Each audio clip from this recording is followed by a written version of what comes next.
a beginner, I wondered why I would look at styles and not be able to replicate this style so easily. Sometimes I would do some projects and it won't come out as perfect as I had imagined it to be.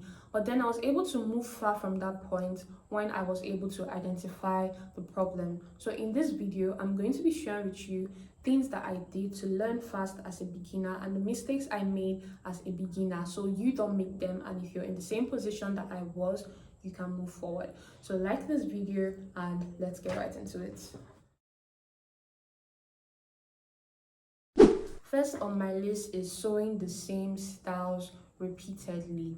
I know that it's very amazing when you have finally unhacked how to sew this particular style that has been giving you a lot of issues, but that does not mean that you should not move forward from that style.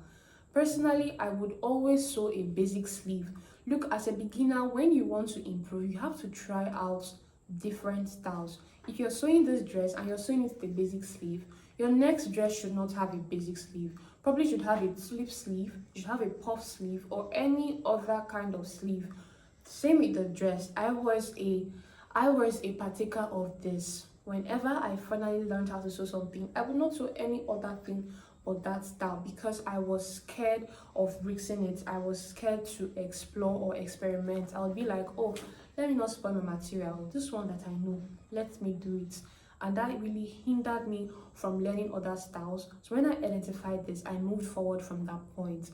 And then this is quite contradictory to my second point, but I need you to get them very correctly. The second point is rushing into advanced projects. Now I know I said you should not sew the same styles repeatedly, but that does not mean that you should rush into advanced project. That means jumping from 1 to 0. Now imagine you don't know 1 to 100. Now imagine you don't know how to sew a button shirt or even fix a zipper or a collar, and you want to sew a jacket or a suit. How is that going to work? How is it possible? You need to learn the basics of things before you go forward. How do you not know how to fix a zip, but somehow you want to sew a trouser? It's not going to work.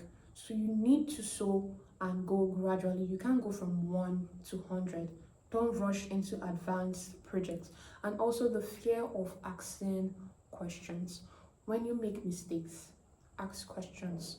People around, resources around, and I think different tools are now available around that you can even use to improve on your sewing, such as YouTube, such as AI.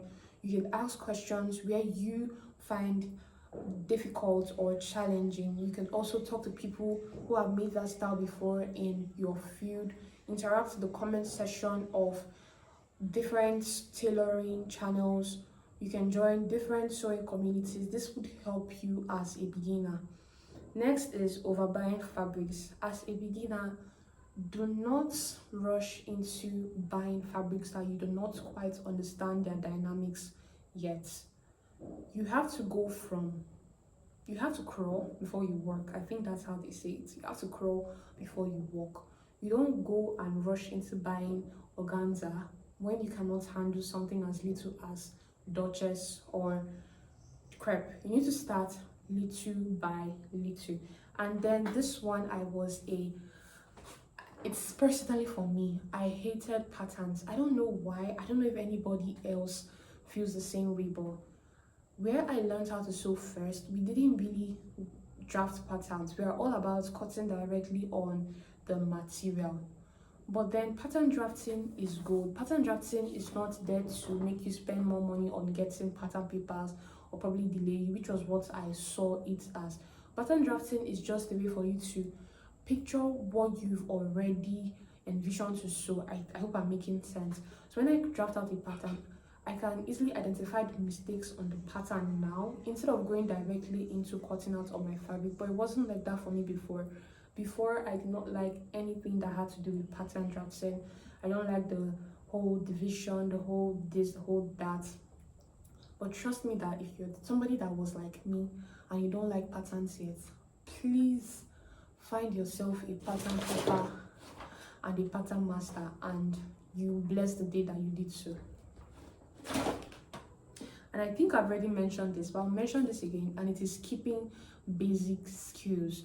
There are basic tactics that you need to learn in tailoring that will make your clothes come out perfect. There are different kinds of shirt necklines, different kinds of sleeves that would help your clothes turn out better. Why are you sewing the same style over and over again? It's because you have skipped basic skills. So probably maybe you don't know how to sew a curved stitch, you only know how to sew a straight stitch. You need to learn all this, gather all these basic little skills, and then when you compile it into one dress, you can see how beautiful that dress will come out because you have developed on these other little skills. And next and the last on my list is too many tools. Why exactly do you need hundreds of pattern masters? Now I know there are a lot of pattern masters, and these are not even all that I have. I have about 11 or 12 of these, and they are plenty. As a beginner, you do not need all of these. You will just get confused.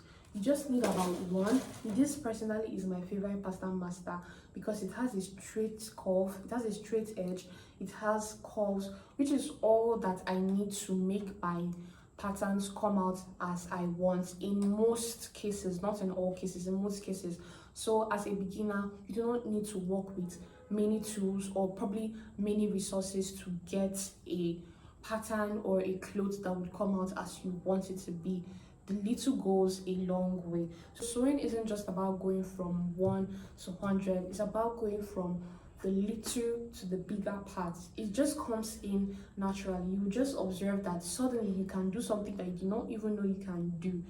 That is what I've learned about tailoring. So tell me, which one of these did I mention that you personally do? Let me know in the comments, and I'll be seeing you in my next video. Bye guys.